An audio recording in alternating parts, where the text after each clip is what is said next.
Warahmatullahi wabarakatuh.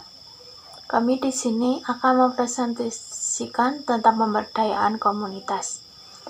Berikut nama anggota kelompok kami. Yang pertama Elita Prima, nomor 12, Ferry Ferdianto nomor 17, Rizka Verina nomor 19, Radin Kawastu nomor 30, Sevilia Dwidiani nomor 33.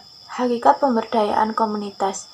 Secara etimologi, pemberdayaan berasal dari kata daya, yang berarti kekuatan atau mengembangkan kemampuan. Pemberdayaan dapat diartikan sebagai suatu proses menuju berdaya, atau proses untuk memperoleh daya, kekuatan, kemampuan, atau proses pemberi daya atau kekuatan atau kemampuan kepada pihak yang kurang atau belum berdaya.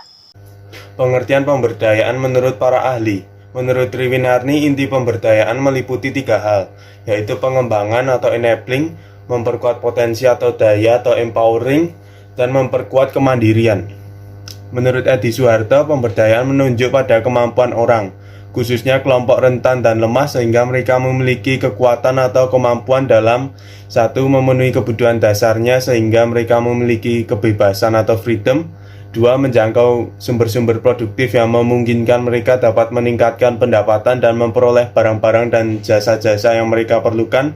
3. Berpartisipasi dalam proses pembangunan dan keputusan-keputusan yang mempengaruhi mereka.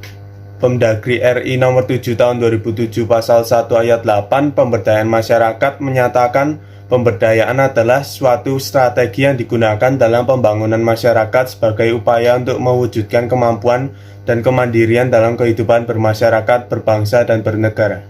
Tujuan pemberdayaan komunitas. Tujuan dari pemberdayaan komunitas adalah untuk membentuk individu dan masyarakat menjadi mandiri. Pemberdayaan juga dapat dilakukan kepada komunitas yang telah berdaya, namun dengan tujuan untuk mengantisipasi terhadap ancaman dan hambatan yang dapat mengubah komunitas itu sendiri.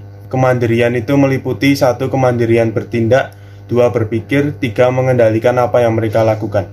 Di dalam pemberdayaan komunitas ada pun hal-hal yang perlu dicapai, yaitu yang pertama, mampu mengidentifikasi masalah dan kebutuhan komunitas. Yang kedua, mampu mencapai kesempatan tentang sasaran yang hendak dicapai dan skala prioritas. Yang ketiga, mampu menemukan dan menyepakati cara dan alat untuk mencapai sasaran yang dituju.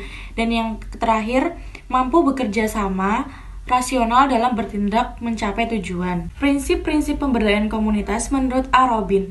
Yang pertama, pemberdayaan memerlukan break even dalam setiap kegiatan yang dikelolanya, meskipun orientasinya berbeda dari organisasi bisnis, yang dimana pemberdayaan komunitas, keuntungan yang diperoleh didistribusikan kembali dalam bentuk program atau kegiatan pembangunan. Yang kedua, pemberdayaan selalu melibatkan partisipasi masyarakat, baik dalam perencanaan maupun pelaksanaan yang dilakukan. Yang ketiga, dalam melaksanakan program pemberdayaan, kegiatan pelatihan merupakan unsur yang tidak bisa dipisahkan dari usaha pembangunan fisik.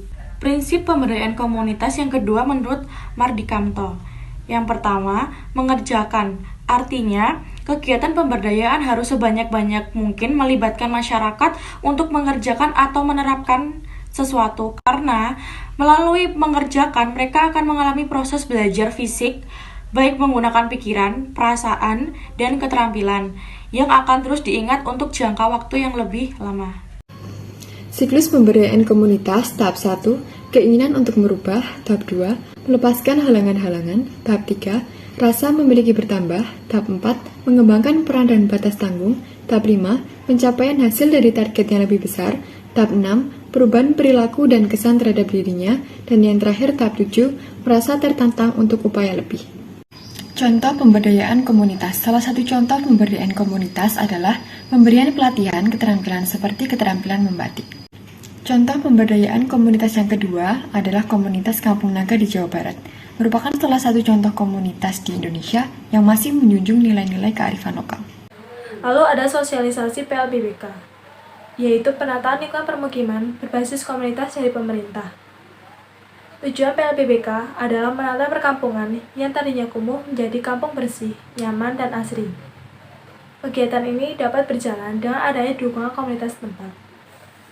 Sekian presentasi dari kelompok kami. Apabila terdapat kekurangan, kami mohon maaf yang sebesar-besarnya. Terima kasih. Wassalamualaikum warahmatullahi wabarakatuh.